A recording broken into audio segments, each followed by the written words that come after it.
नमस्कार मंडळी, कसे आहात सगळे? मस्त आहात ना? मिनी ब्लॉगमध्ये तुमचं सगळ्यांचं खूप खूप स्वागत आहे. तर आज बनवणार आहे इडली. तर बघा, एकदम मस्त असं हे लोण्यासारखं पीठ भिजलं आहे आपलं इडलीचं. इथं भोपळा आणि शेवग्याची शेंग मी उकडायला ठेवली आहे. एकीकडे लगेच इडली बनवायला घेतली. इडलीच्या भांड्यामध्ये पीठ टाकलं आणि वाफवायला ठेवली इडली. आता दुसरीकडे लगेच सांबारची तयारी सुरू आहे. इथं कांदा, टोमॅटो, लसूण, अद्रक, कोथिंबीर हे सगळं मिक्सरच्या भांड्यामध्ये वाटून घेतलं आहे. मस्त अशी ग्रेव्ही करून घेतली. नंतर मग आता इथं सांबरला मी फोडणी दिली आणि हे बघा, सांबरनं एकदम छान झालं होतं आणि त्याचा वास तर इतका छान सुटला होता ना सांबरचा, असं वाटत होते आता लगेच खावं काही की. पण इडलीला थोडा वेळ होता, तोपर्यंत सांबर पण उकळणार होतंच. मग अशा प्रकारे इडली मस्त अशी ही एकदम स्पंजी पांढरी शुभ्र अशी ही इडली झाली आहे बघा.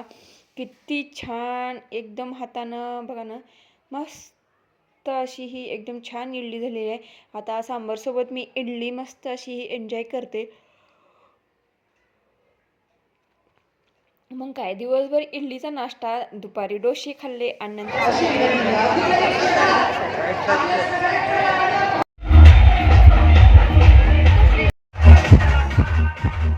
तर आज होती छत्रपती शिवाजी महाराज यांची शिवजयंती होती. मग आमच्या घरापासून थोड्याच अंतरावर तर आम्ही गेलो शिवजयंती साजरी करण्यासाठी, पाहण्यासाठी. इथं येणार होते रितेश